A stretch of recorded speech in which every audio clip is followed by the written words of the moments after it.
Right, I thought I would make a bit of a reference to motorcycles currently in my garage. Not the most salubrious quartet of bikes.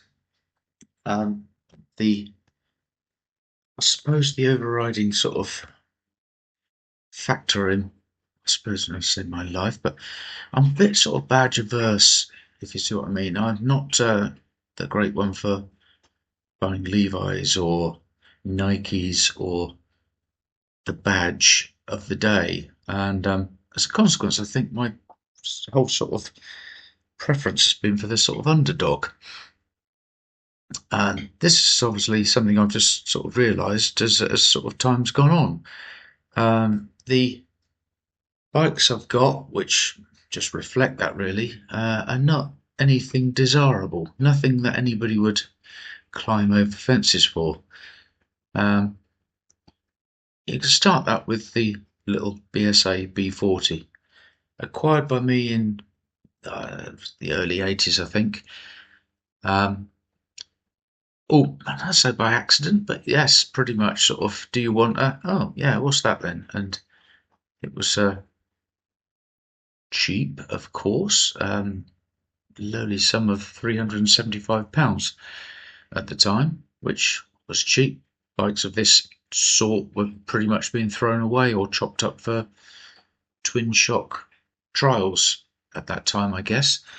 But this little one came up, flung it in the garage, and I'm pretty sure that if I had more space, I'd have more nondescript motorcycles. And you come across people like this occasionally. I recently had a job where I had to go and value a whole catchment of motorcycles, and there was nothing there of any consequence. A lot of old Francis Barnetts and all very interesting, but nothing of value.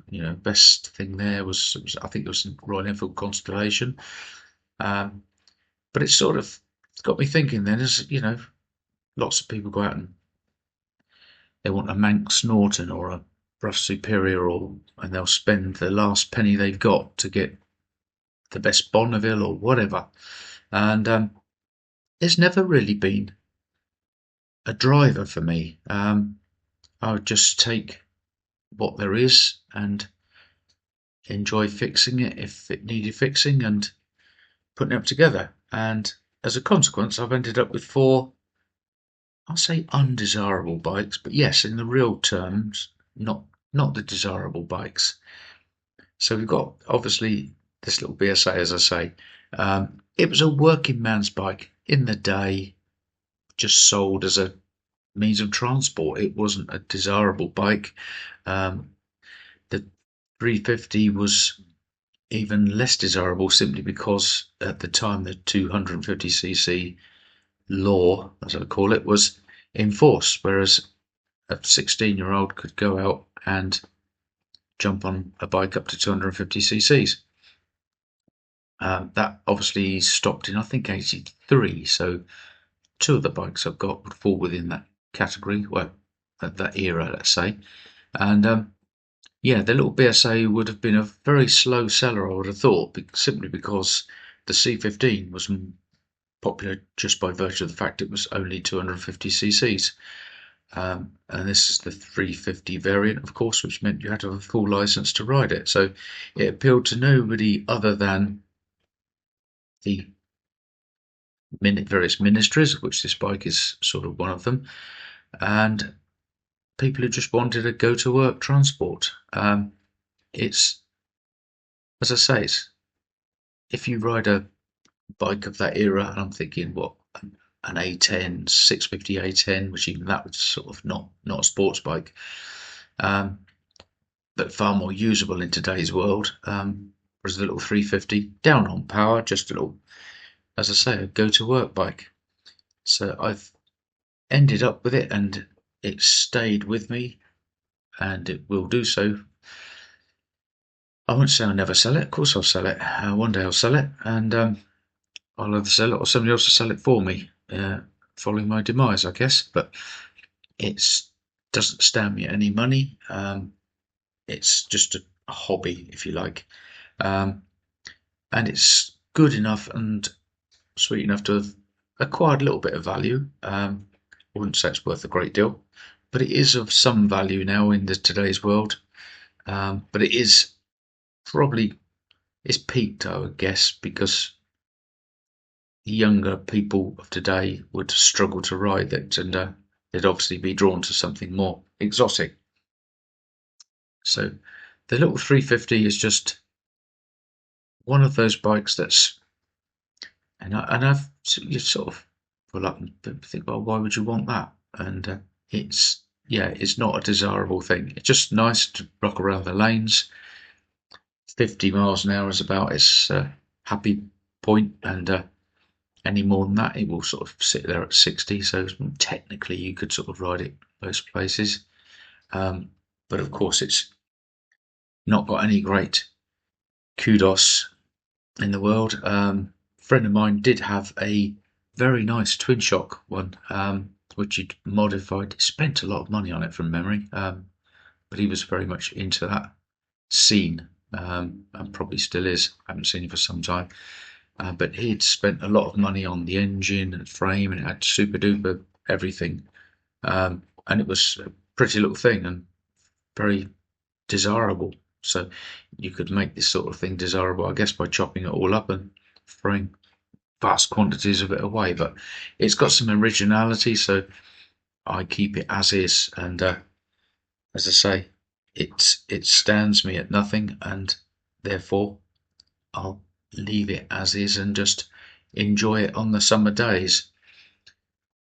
So that's the little 350. That's the sort of story of that one. Then, of course, we come to the Honda CB750. Again, obviously, it was a pivotal motorcycle in terms of the industry. 10 years prior to this, when it was probably just shaking off the dust of the prototypes, it was quite revolutionary. And of course, I don't know where they introduced it. I can't remember what year it was. Mid to late 60s. It came out, and it was quite the revolution. Instantly, it was reviewed. It was reviewed skeptically by many in the British industry, and probably accepted a bit quicker in the States, but it very quickly did sort of grab its place. And of course, it has had a remarkable success. Again, if we're sort of referring to the Underdog, by the time this bike was produced, it had done its day. It was very much a case of the king is dead, long live the king. It's just the same sort of, if it had minor refinements, a little bit tweaking to the frame, a little bit tweaking to the engine, but basically same sort of power, if not less, than the original bike. And the styling at that time was obviously, it was a bit of a rehash to try and make it sort of current, and that I don't think worked at the time. I remember seeing them at the time and thinking, ugh, it wasn't right. You can sort of see when the styling's right, and it wasn't right. Had a long exhaust, and it got very few takers. I think at the time they still produced the K6, which was the very pretty original design, so with the 4 exhausts, etc. And obviously that was still the one that people wanted. But by that time, other bikes had come out, and it was very much past its best. And even to look at today, it's not the prettiest of things. The design is just not quite right. But I picked it up 10 years ago now. Again, one of those, I'm rather a sucker for these things. So, do you want a? Not really. It's got a, well, it's this, it's that. And after a little while, sort of, well, I'll come and have a look. And it's a bit like going to see a puppy, isn't it? You go and see it, think, yeah, I could make something of that. Obviously, I could have taken it with a view to a complete restoration. That was never my intention. Twofold. One, there's no point in restoring something that's not worth anything. Comparatively to compare the K series, it's worth very little, and the cost of restoring any bike is always going to be somewhat disproportionate to its actual value. I did at one point sort of consider chopping it up and making it look a bit more modern. I don't know what they'd call the styling, but throwing the seat away and remodeling it somewhat. But that's just a whole load of messing around. And I prefer to put my time, effort, and money into getting it to run right. And this damn thing has cost me a few quid to put it into sort of some sort of reasonable running order. But I really, my intent right from the off was, I want one. I'll get it right, and also I just want something that I say, lean against the lamppost. I didn't want a show bike, and it's by no means a show bike. It's a little bit rough, and that's the way it suits me. If I ride it in the mud, the rain, or if I drop it on the corner, it's not going to break my heart. So that's how I view it. Again, would we call one of the best, one of those pivotal motorcycles of the 60s and 70s an underdog? The F1 model, I would, simply because, as I say, it's end of the line. The F2, I think, came out like the year after. They obviously realised that it needed sprucing up. That was just a bit of a dust up. I think they put Comstar wheels on it. Not a step forward, in my opinion. Kept the styling pretty much the same. I think black barrels and a couple of other little mods, but it wasn't until another 2 or 3 iterations that they put the twin cam engine in it, twin overhead cam engine in it, and the styling got a bit more up together.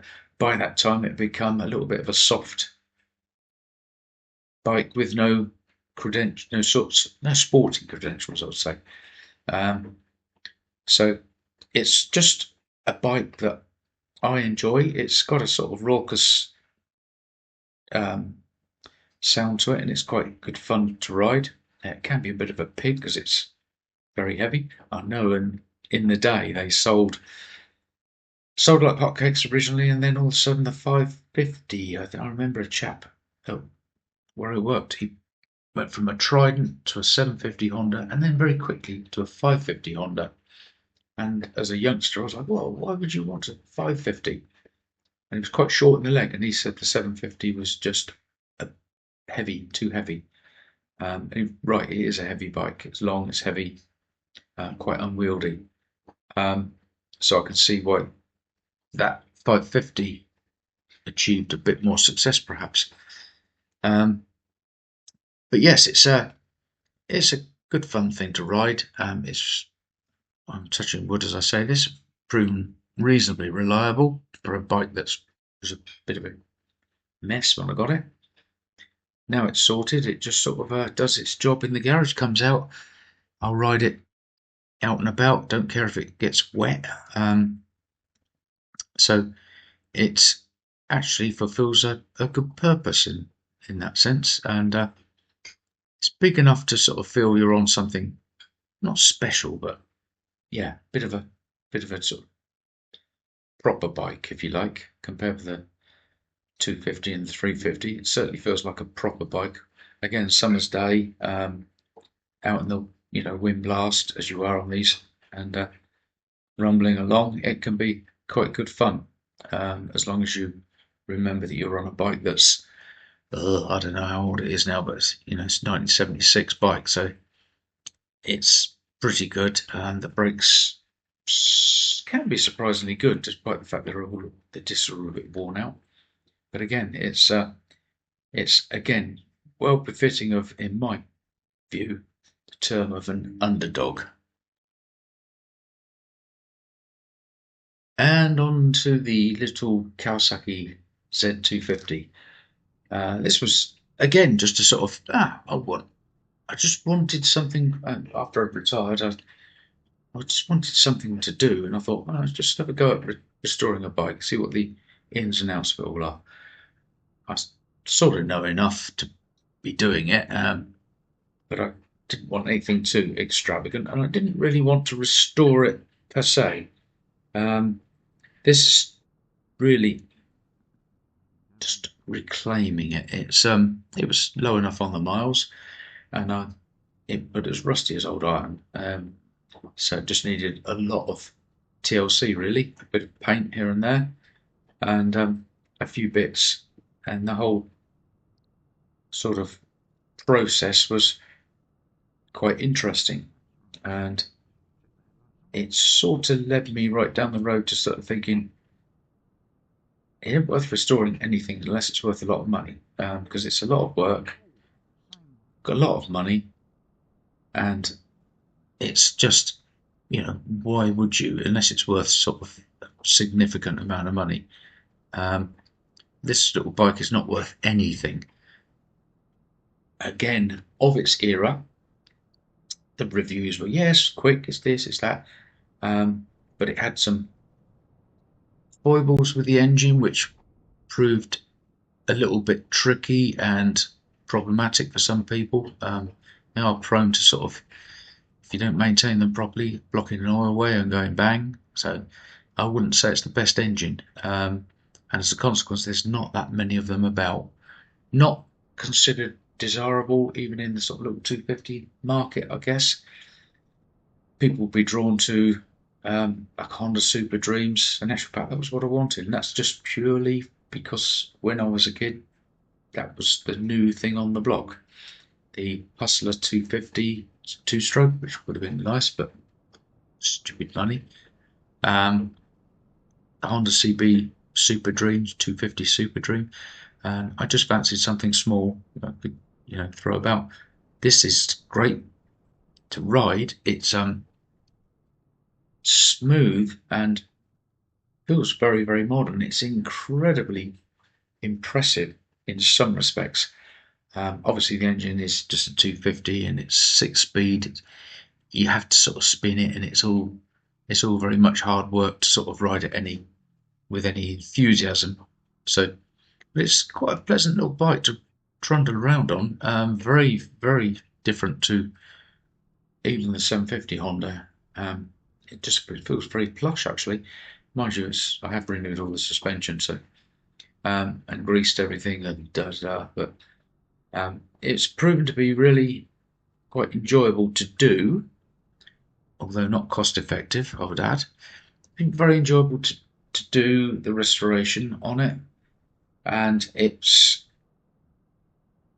despite the fact that carburation is just nightmare carburetors. I won't go into that. That's a whole story on its own. But just to get it run right, for the first mile you ride it, it's an absolute dog.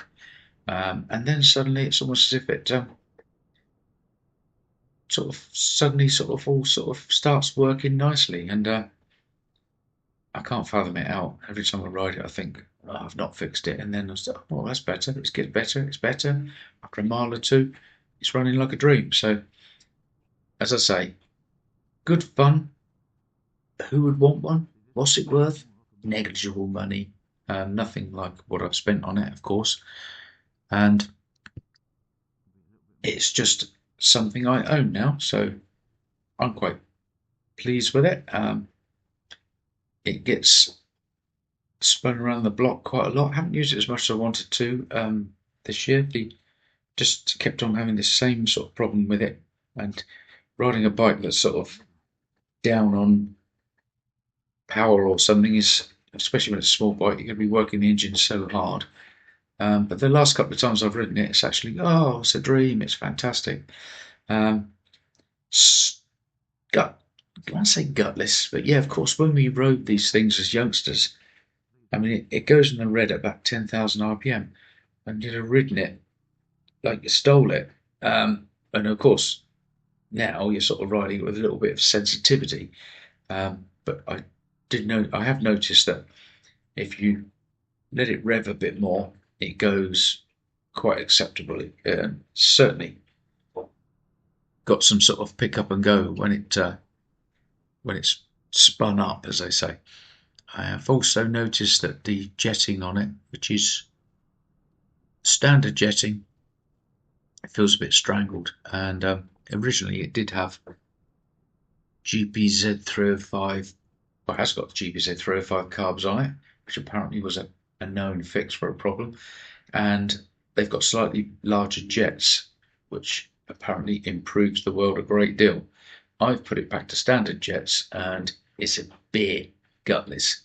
Whereas before on the 305 jets, it went exceptionally well. So I will eventually put it back to the other jets and see if it's just something else I've done, or if that is a figment of my imagination.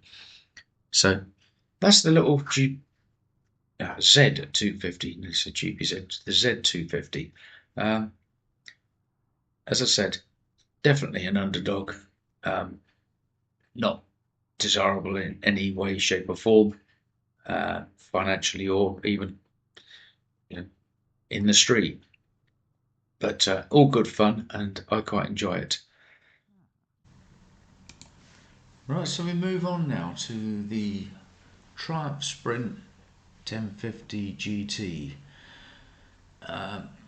This was a bike that at the time I purchased it in 2016. At the time I purchased it, it was already old hat. It had its day. The GT was probably a design and an idea too far, to be perfectly honest. But obviously, anybody would tell you at the time it was even in those days it was a steal at the money, and lots of equipment, etc., etc. And it's done its job really well. I've enjoyed owning it. Not the best at quite a few things, and suffering from that sort of what I call the VFR syndrome. Having had a VFR, you ended up getting rid of it because it was sort of 8 out of 10 at everything, and you always felt, oh god, I need a more touring bike or a more sports bike. But at the end of the day, with a bike like this sort of sports tourer genre, you have to accept the limitations, and it does a reasonable job of everything. The GT suffers a little bit because it is just so long and so heavy and top heavy, but realistically it's been a really good tool to own. I say it didn't stand me up much money, and within a couple of years, I suppose, within a couple of years, I know a friend of mine had traded his very fine BMW Adventure and lost as much as I'd paid for this bike. So I was sort of like, justified, feeling smug, as it were. I've kept it longer than perhaps I should have done, would have done, or whatever. Simply because I'm not doing fantastic amounts of work on it, and it's stayed good. It's not been a problem, touch wood. It's been reliable, and it's been a, dare I say, a joy to own. I think it's quite attractive to look at, and that's just my view. I would concede, however, that even at the time of its selling, it was an underdog. The sports tourer genre had been, long gone. The VFR had gone well past its sell-by date, as had the Sprint ST, I think it was ST, yes. And they sort of threw this one out there. I think Ducati did at the same time as Sports Tourer. Just didn't really gather any momentum in the marketplace because everybody had gone adventure, which is fine. But as I say, it was an underdog then, it's an underdog now. You can tell by the prices. You can pick up really good ones for relatively modest sums. Relatively modest sums. I don't think you put, £5 would buy a really good one. So it's been a cracking bike. I've done some trips on it. You can put all the luggage on it and load it up like a Sherpa, and it takes all that. I don't carry a passenger, so you can put as much as luggage as you could possibly think of on it, I guess. And it carries it all. As I say, it's a problem bike in as much as it's heavy, top heavy, but realistically, it is what it is. Does the marketplace want them? No, everybody wants an adventure, whatever. You know, it's if it had an adventure badge on it, I'm sure it'd be worth another £2,000 or £3,000. But it's so therefore I feel it quite justifiably sits in the category of an underdog. As I say, I think as with some bikes, they're an underdog when they're created, and this was one of them. I think the last generation of the VFR, well, they did the 1200, didn't they? And then they revamped the 800, both of which didn't gain any momentum from Honda. And again, it was just because that genre pretty much was closed, and a lot of people sort of saying, oh, that's it, no more sports tourers. We have got a resurgence of them, obviously, in the jolly old Suzukis and a few others now, but for this one, I think the day was done, and that's what we would term an underdog. So that's my definition of an underdog. If you have a different view, please let me know, but I think underdogs are great. See you next time.